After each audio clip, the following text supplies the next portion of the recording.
Hi, I'm David Birnbaum, and this is Focus Tape, Summa Synopsis. As you know, I'm the author of Summa Metaphysica. As you're aware, Volume 1 was published in 1988 by Katav Publishing. Volume 2 was first posted online in 2005, and then published hardcover by Harvard Matrix in 2008.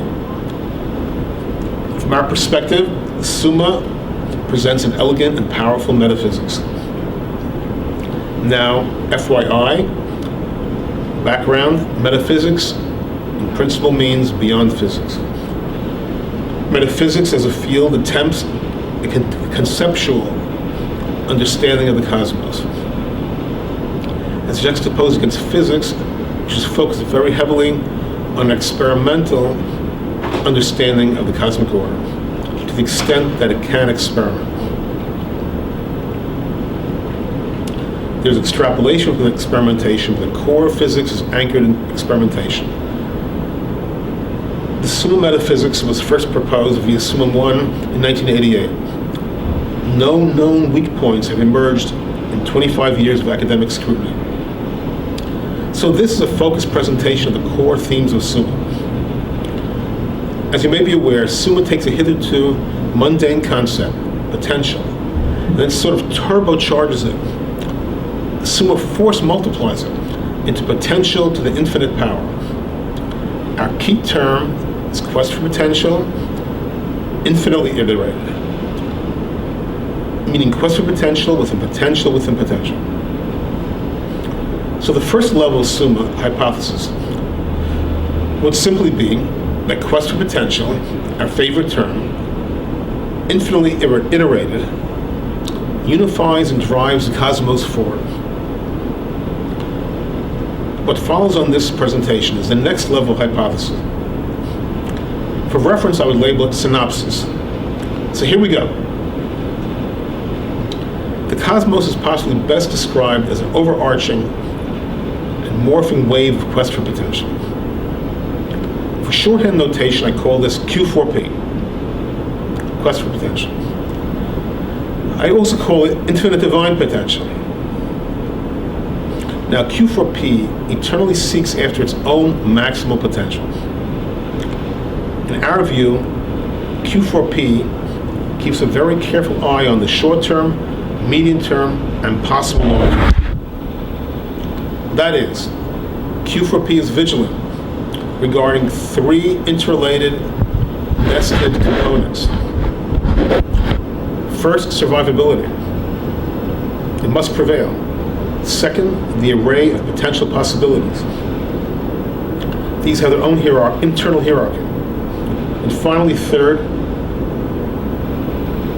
an opening or a minimum maintaining a path to possible extraordinary action.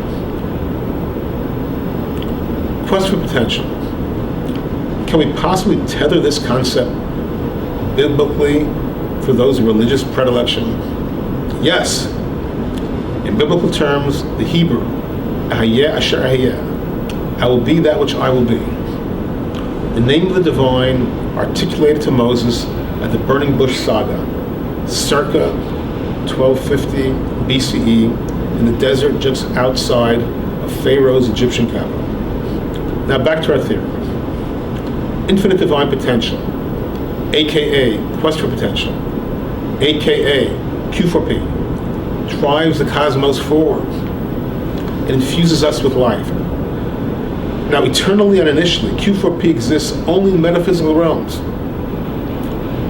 and its own quite concise equation, Q4P to the infinite power, will elegantly encompass the entire cosmic order and capture its essence.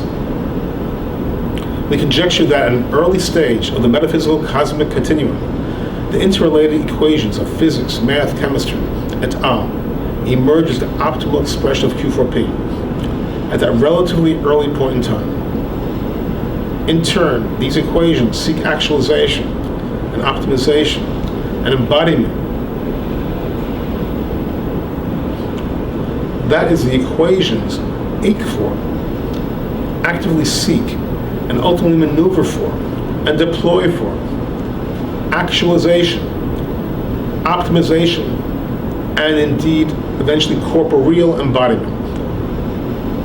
The audience should be aware that the contemporary MIT Center for Extreme Quantum Information Theory, directors Seth Lloyd and Jeffrey H. Shapiro, takes a roughly parallel track via theoretical quantum mechanics. You can Google XQIT MIT.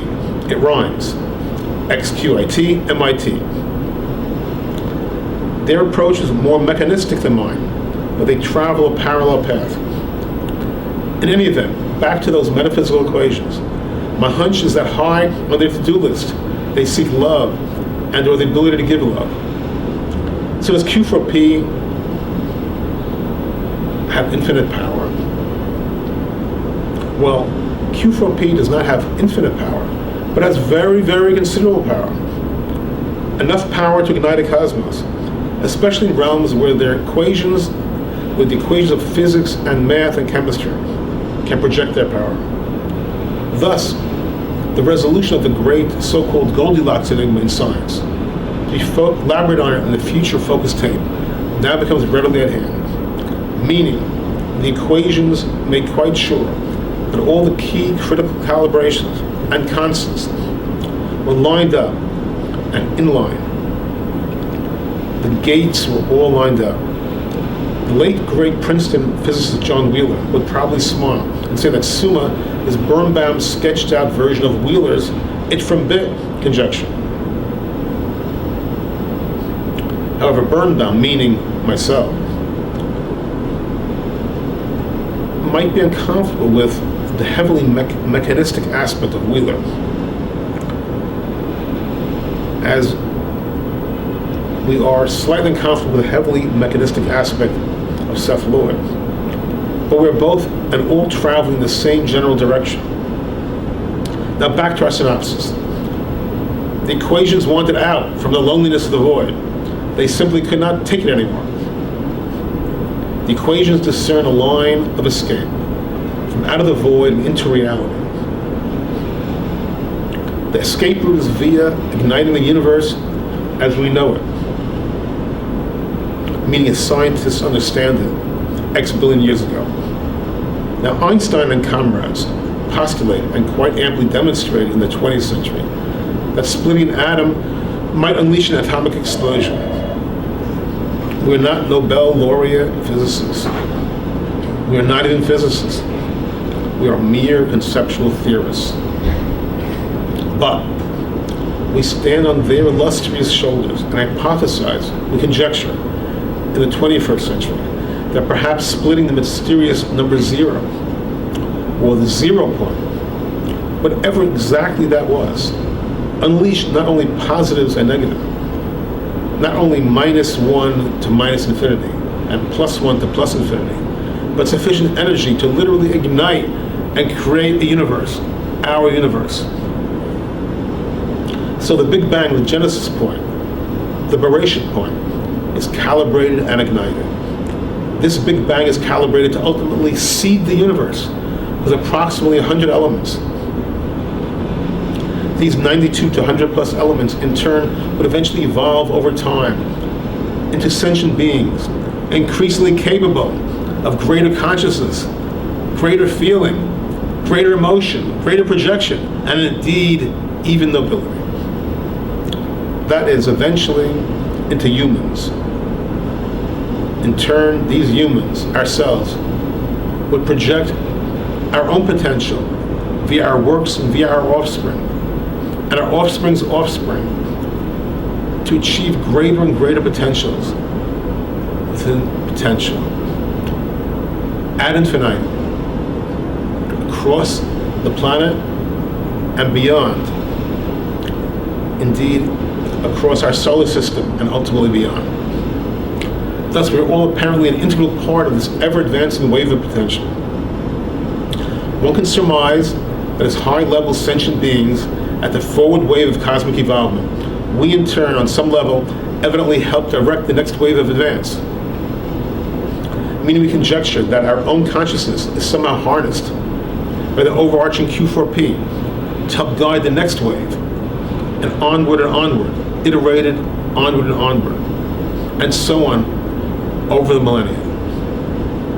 We are indeed apparently quite fully integral to the very advanced wave of quest for potential. Now note, there is no separation between Q4P, between infinite divine potential and ourselves. If Q4P is infinite divine potential, then we are integral ourselves on an individual level to infinite divine potential. Thus on an individual level, we are a duality, or we are a spectrum. And part of us is quite mortal, both physically and spiritually.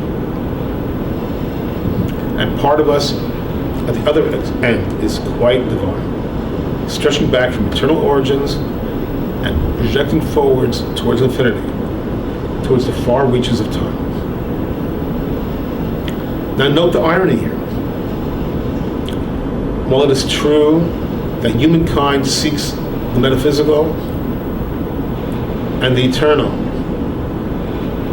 and many seek the divine, conversely, the eternal and the metaphysical seeks humankind.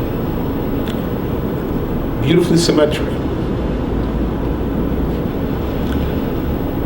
That concludes this presentation. There is a series of additional tapes on focused topics, which you can see on the site youtubex1000.com. For comments or letters or questions, my direct email is dbprivate@aol.com. DB is in David Birnbaum. dbprivate@aol.com. Letters, whether a paragraph or several pages, are quite welcome. Be well. God bless.